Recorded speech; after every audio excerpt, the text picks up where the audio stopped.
नमस्कार, कसे आहात सगळे? तर मस्त मजेत असाल. आजच्या नवीन व्लॉगमध्ये मी पुन्हा तुमचं खूप सारं स्वागत करते. तर आज ना मी तुमच्यासोबत माझे बेबी शॉवरचे फोटोज शेअर करणार आहे, फर्स्ट प्रेग्नन्सीचे.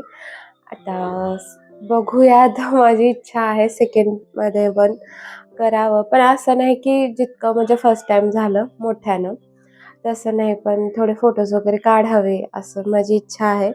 बघूयात, आता नवरा तर म्हणलाय करूयात. घरातल्या घरात असंच करायचं म्हणायला लागलोय. बघू होतं कसं काय काय ते. नाहीतर ॲटलीस्ट फोटो तरी काढावेत मी म्हणते, कारण परत परत ह्या गोष्टी आयुष्यात कधीच होत नाहीत आणि आता ह्या पुन्हा येणार पण नाही आहेत. तेवढ्याच आठवणी राहतात आपल्या. तर बघूयात आता काय म्हणतो हा. हा तर ठीक तर म्हटला तर झालं. ऑलमोस्ट म्हणजे 6वा संपतल्यासारखाच आहे. 4-5 दिवस राहिले, आता 7वा लागेल आणि एकतर केलं तर 7व्यातच आणि नाहीतर 9व्यात, आणि 9व्याचा काही भरोसा नाही आहे. 9वा लागला की म्हणजे म्हणतात ना, कधी पण होऊन जाईल डिलिव्हरी. आणि कसं फर्स्ट टाईम म्हणजे थोडा टाईम लागतो डिलिव्हरीसाठी, पण आता मला भरपूर जण असे म्हणायला लागलेत की सेकंड डिलिव्हरी म्हणजे लवकर होते आणि त्यामुळं थोडंसं वाटतं की 9व्याची वाट बघत बसले ना, काही खरं नाही. आणि मी असं माझ्या 1-2 फ्रेंड्स बघितले, त्या पण फोटोशूट करणार होत्या 9व्या महिन्याच्या भरोशावर बसल्या आणि मध्येच त्यांचा म्हणजे पेन वगैरे चालू झाला किंवा डिलिव्हरी करायला लागली. त्यामुळे मी म्हणते 7व्यात काहीतरी करावं. बघूयात, प्लॅनिंग थोडं ठरवलंय मी. पण घरी सुट्टी भेटायला पाहिजे. घरी जाऊनच करायचं म्हणते, कारण इथलं इतकं माहीत नाही आहे आणि इथला रेट महत्त्वाचा खूप जास्त आहे. आपल्या इकडे कसं माहिती आहे, बोलू शकतो आपण समोरच्याला असं तसं. इथे नाही तसं ओळखीचं कोणी नाही की म्हणजे माहीत असणार. त्यामुळे बघू आता घरी जाऊ. माझा नवरा तर म्हणतो कशाला शूट करायचं, ChatGPT आहेच आपलं. पण रियालिटी ते रिअलच असते. तर बघूया. चला मग मी आज तुमच्याशी माझ्या फर्स्ट बेबी शॉवरचे फोटो शेअर करते. माझं बेबी शॉवर ना माझ्या मम्मीकडेच झालं होतं. मम्मीने केलं होतं. म्हणजे फर्स्ट टाईम जेव्हा मी म्हणजे राहिल्यावर मी फर्स्ट टाईमच घरी आलेलो. 6व्या महिन्यात मी घरी आलो. त्यानंतर मग 7वा लागायला लगेच आम्हाला ओटी भरणं करून परत रिटर्न जायचं होतं. सुट्टी थोडी दिवसाची होती आणि थोडं तेव्हा राजस्थानमध्ये होतो, त्यामुळे जायला जायचे 6 दिवस असेच जायचे. त्यात घरी राहायचं हे ते ह्यामुळं थोडासा गोंधळ होता. मग मम्मीने जसं 7वा लागायला लगेच माझं बेबी शॉवर केलं आणि तेव्हा काय होतं, थोडासा कोरोनाचा म्हणजे टाईम चालू होता, त्यामुळे असं मोठ्याने कार्यक्रम करणंसुद्धा अलाउड नव्हतं, परमिशन घ्यायला लागायची. त्यामुळे करायचं का नाही हाच मोठा प्रश्न होता. तरी मम्मी म्हटली बघू आपण बोलून वगैरे. मग फक्त आम्हाला 50 माणसाची परमिशन मिळाली.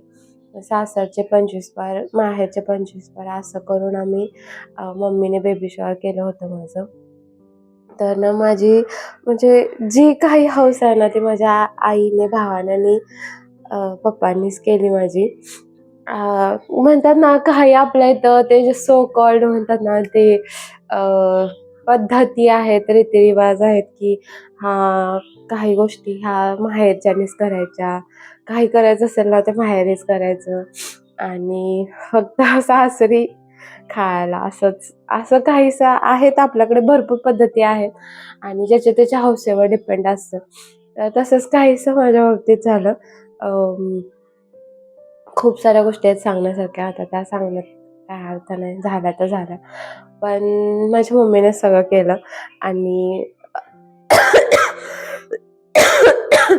त्यामुळे मग म्हणूनच मी डिसिजन घेतला होता की मला इथं डिलिव्हरी करायचीच नव्हती. कारण मला वाटलेलंच की डिलिव्हरीला पण माहेरीच ढकलण्यात येणार आहे खर्चासाठी. त्यामुळे मग मी सोबतच गेलो. म्हटलं तिकडं होतं फ्रीमध्ये, कशाला खर्च करायचा असं. त्यासाठी मग माझी फर्स्ट डिलिव्हरी मी तिकडे सोबतच MHला गेली होती. त्यामागचं हेच रिझन होतं, बाकी काही नाही. त्रास थोडा झाला, पण असं म्हणजे एक असं वाटतं ना, की माहेरच्यांना आपण कितपत त्रास द्यायचा, ते इतकं आपल्यासाठी करतात आणि असं ते म्हणजे हक्क गाजवायला सासरचे असतात, पण करायला सगळं ना माहेरच्यांना पुढे ढकललं जातं. हे आपल्याकडे खूप चुकीच्या म्हणजे गोष्टी आहेत, त्या मला अजिबात आवडत नाहीत. म्हणजे नाव तुमचं आणि करायचं हे ह्यांनी, माहेरच्यांनी. थोडंसं त्यामुळं मी हा डिसिजन आम्हाला भरपूर लोकं म्हणजे पाहुणे पण म्हणलेले, "तुम्ही चुकीचा डिसिजन घेताय, तिकडे नका जाऊ डिलिव्हरीला, इथंच थांबा, फर्स्ट आहे," असं तसं. पण मी आणि माझा नवरा ठाम होतो, की नाही मला ना माझ्या घरच्यांना खर्च नव्हता द्यायचा. खूप त्यांनी माझ्यासाठी केलंय, अजूनही करतात. असं नाहीये, की म्हणतात ना एकदा मुलीचं लग्न झालं ना त्यांचा म्हणजे सपतं म्हणजे त्यांचं हक्क जे काही त्यांचे म्हणजे कर्तव्य असतं ते संपतं. पण उलट ना मुलीचं एकदा लग्न झालं ना, जास्त त्यांना खर्च आणि त्यांची कर्तव्य भरपूर सारे गोष्टी बाहेर येतात. मुलीची डिलिव्हरी म्हणा, लग्न म्हणजे ठरल्यापासूनच. मुलीची डिलिव्हरी आली, बाळ झालं, बाळाचं बारसं, हे ते सगळं इकडे माहेरीच. त्यामुळे हा माझा डिसिजन तिकडं डिलिव्हरी करायचा होता आणि ह्यावेळी तेव्हा तरी मम्मी म्हणत होती, "तू ये इकडं." मी म्हटलं, "नाही, मी नाही येणार." आणि ह्यावेळी पण मम्मी बोलते, की "ये तू इथं." मी म्हटलं, "वाटलं तर मी इथं डिलिव्हरी करतो आणि मग वाटलं तर महिनाभर येतो राहायला. पण डिलिव्हरी मी इथंच करेन. कशाला उगाच असं वाटतं ना." होतंय आपलं व्यवस्थित आणि कसं आहे प्रायव्हेटमध्ये डिलिव्हरी करायला जायला काही प्रॉब्लेम नाहीये. पण प्रायव्हेटवाल्यांचं कसं मेजॉरिटी आता आपण बघतोच, की प्रायव्हेट म्हटलं ना सिझेरियन 90% तरी सिझेरियनच होतं प्रायव्हेटला. असं भरपूर म्हणजे केसेस ऐकल्यात मी. ते काहीतरी रिझन देतात. हां, पाणी कमी पडलं, बाळाची नाळ गुंडाळले, बाळाने शी केली. ही 3 कारणं तर मेजॉरिटी असतातच. वेळ निघून गेली आहे, सिझर करायला पाहिजे, बाळ असं तसं म्हणून. पण हे कसं आणि म्हणून तर आजकाल मेजॉरिटी बायका असं करायला लागल्यात, की ट्रीटमेंट तर घेतात ह्याच्यामध्ये प्रायव्हेटला, पण डिलिव्हरीला गव्हर्नमेंट हॉस्पिटलला आजकाल जास्त प्राधान्य देत आहेत.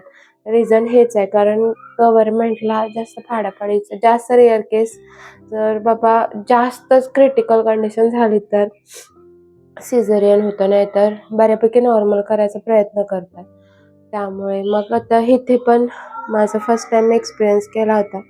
माझी कंडिशन होती, मी तुम्हाला सांगितलं होतं, की सिझेरियनचेच चान्सेस होते, पण केली नॉर्मलच डिलिव्हरी.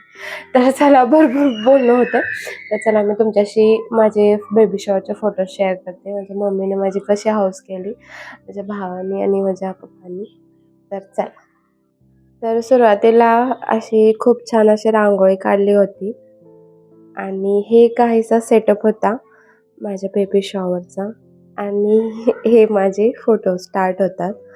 तर ना माझा चेहरा थोडा पडला होता, काही रिझन आहेत आणि ही माझी पूर्ण फॅमिली तेव्हा मम्मी, पप्पा, अक्षय कसे होते आणि हे सगळं सेटअप माझ्या काकांचंच आहे. ते पण डेकोरेशनचं काम करतात. रेडीमेड सेटअप होतं त्यांचं. तर हे बेबी शॉवरचेच फोटोज आहेत. थोड्यामध्ये चेहरा माझा चांगला आहे, थोड्यामध्ये थोडंसं पडलेला आहे चेहरा. तर थोड्यामध्ये जिथं हसलोय ना, तिथे माझा फ्रेंड होता. त्याने मला इतकं हसवलं होतं फोटोज काढताना. नाहीतर बऱ्यापैकी माझा चेहरा पडलाच होता. काही म्हणजे पाहुण्या-बाह्यांमुळे काही म्हणजे ह्याला बोलवलं, त्याला बोलवलं नाही तर हे माझी सासू आणि ही आजी-सासू होती. तर ही ज्वेलरीसुद्धा मम्मीने बनवली होती. मम्मी हाताने म्हणजे रिअल फुलांचीच होती. पण थोडंसं ना माझ्याकडूनच ती विस्कटली गेली आणि हे काही आमचेच फोटोज. तर ही साडी ना तुम्ही आता 1-2दा बघितला असेल तर मम्मीची चॉईसचीच होती साडी आणि माझी ना इच्छा होती मेकअप करायची. पण मी नाहीच आतापर्यंत मला म्हणजे म्हणजे भरपूर वेळा इच्छा झाला मला मेकअप करायचा एकदा फुल मेकअप करून फोटोज वगैरे करायचे. पण असं कधीच नाही झालं. लग्नात पण खूप गडबड झाली होती माझी. बेबी शॉवरला पण माझ्या बहिणीने माझा मेकअप केला होता, मावस बहिणीने.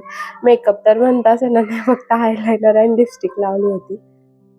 मी कोणाचं पण लग्न असलं ना, मी नेहमी ठरवतोय काय, की मला मेकअप करायचा आहे. पण असं काय घडतं ना, की होतच नाही मेकअप.